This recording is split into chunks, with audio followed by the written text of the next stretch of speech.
Kita ke informasi lain, Saudara. Penyelidikan terkait kasus pembunuhan Juwita, jurnalis di Banjarbaru, Kalimantan Selatan, dilanjutkan dengan meminta keterangan pihak keluarga korban. Keluarga Juwita meminta agar penyidik Denpom AL Banjarmasin memeriksa kembali semua CCTV di sepanjang rute korban ditemukan. Keluarga juga minta untuk dilakukan pemeriksaan DNA karena ada dugaan terjadi tindak kekerasan seksual.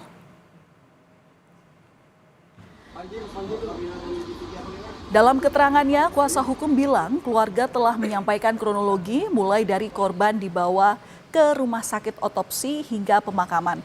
Tak hanya itu, pihak keluarga juga menduga terjadi tindakan kekerasan seksual.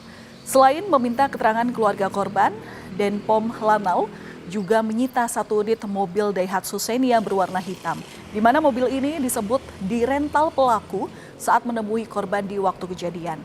Sementara itu, mengenai perkembangan penyidikan kasus, pihak Denpom Lanal Banjarmasin belum memberikan tanggapannya kepada Kompas TV. Yang menyusul nanti Anda terima kan ada petunjuk dari keluarga berkaitan dengan diusulkan untuk ngecek lagi semua CCTV di sekitaran kejadian. Dari rute berangkat, start, menitipkan motor, terus di mana TKP seperti itu. Dari keluarga korban meminta untuk dilakukan tes DNA terhadap sperma yang ada di rahim korban.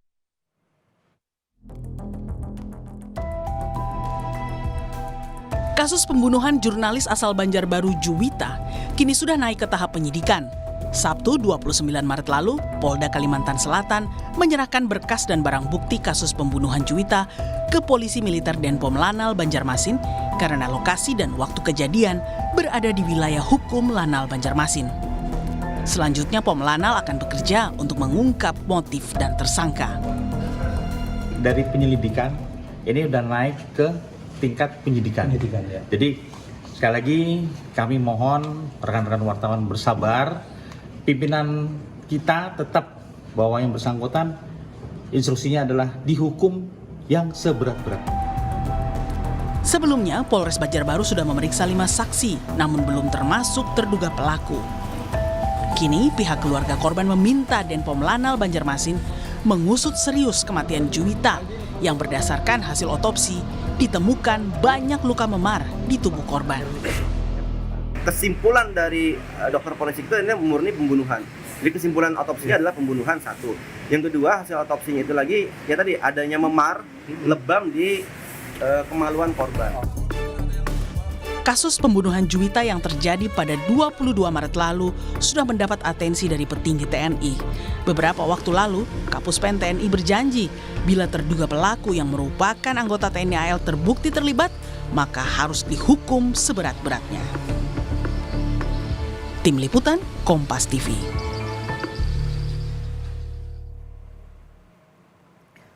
Saudara, pihak keluarga sudah dimintai keterangan oleh penyidik Denpom Lanal Banjarmasin. Selain itu, keluarga meminta penyidik untuk serius memeriksa kasus kematian Juwita karena dari hasil otopsi menunjukkan ada dugaan kekerasan seksual.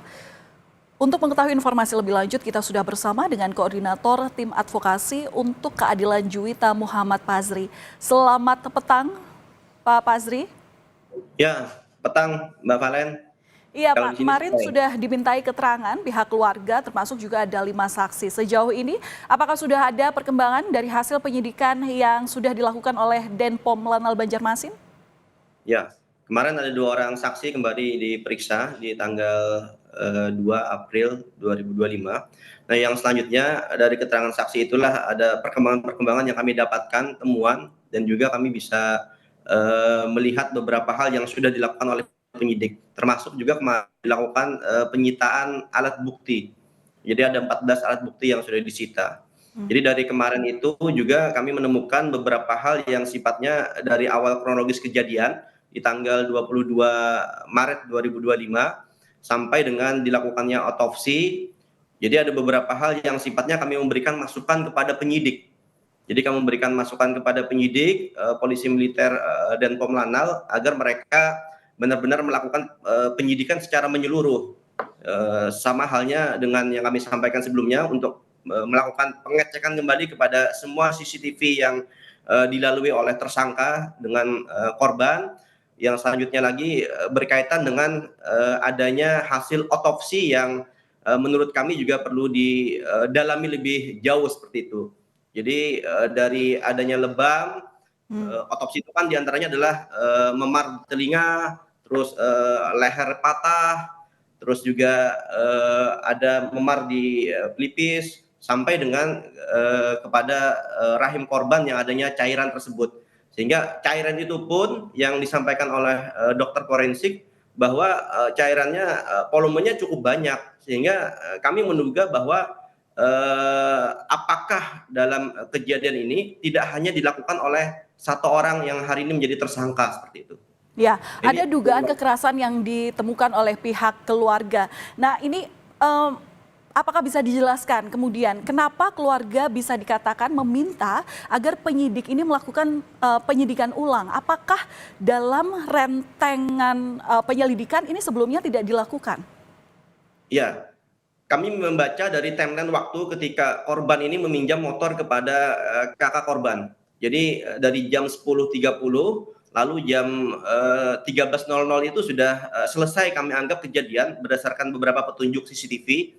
Lalu dari tersangka itu pulang jam 16.00 pesawat dari Banjarmasin ke Balikpapan menggunakan nama orang lain seperti itu. Dari rentetan kejadian itu kami menduga bahwa tidak dimungkinkan dilakukan oleh satu orang. Tidak dimungkinkan dilakukan oleh satu orang, khususnya tersangka yang hari ini sudah ditahan, sehingga tapi memang ada perkembangan yang lain. Informasinya tersangka ini kan merupakan salah satu atlet, sehingga bisa saja melakukan berbagai macam hal katanya. Tapi menurut kami dari timeline dia melakukan yang namanya kekerasan seksual, lalu ada yang namanya dia melakukan pembunuhan, sampai dengan mengambil motor ke salah satu tempat pembelanjaan, lalu membuang korban di pinggir jalan, membuat seolah-olah motor itu terjadi kecelakaan, lalu juga menghancurkan identitas penduduk, merusak handphone. Jadi durasi yang lama sampai dengan mengembalikan mobil kepada rental. Lalu dia ke bandara seperti itu. Jadi ini memang ada beberapa hal yang menurut kami perlu didalami. Apakah benar pelaku ini hanya seorang ini? Pak Pazri, tadi Anda mengatakan bahwa dugaan pelaku pembunuhan ini diyakini lebih dari satu orang. Nah, ini maksudnya gimana dan berarti arah dugaannya mengarah kemana? Ya, memang dari pengakuan dari tersangka, dia hanya seorang diri. Tapi dari kami melihat secara medisnya, hasil dari otopsi yang diterima keluarga ini kan dijelaskan oleh dokter forensik ketika setelah selesai dilakukan otopsi. Lalu dokter forensik menjelaskan direkam Mbak Palen. Nah, dari rekaman itu kami dengarkan bahwa ada yang namanya cairan. Jadi cairan di rahim korban yang volumenya itu cukup banyak, sehingga dari inilah kami menilai bahwa ini apakah cuma satu orang yang sifatnya melakukan kekerasan seksual kepada korban seperti itu. Sehingga dari sampel yang telah diambil oleh dokter itu, harapan kami ke depan itu dilakukan tes DNA lanjutan agar memang bisa divalidasi berkaitan dengan cairan itu milik siapa, apakah hanya milik tersangka saja atau ada orang lain seperti itu. Baik, semoga memang kasus ini segera terungkap apa motif daripada kejahatan yang diduga dilakukan oleh pelaku. Terima kasih atas informasi yang sudah Anda sampaikan dari pihak kuasa hukum korban, Bapak Muhammad Pazri. Terima kasih, Pak. Terima kasih, Mbak Palen.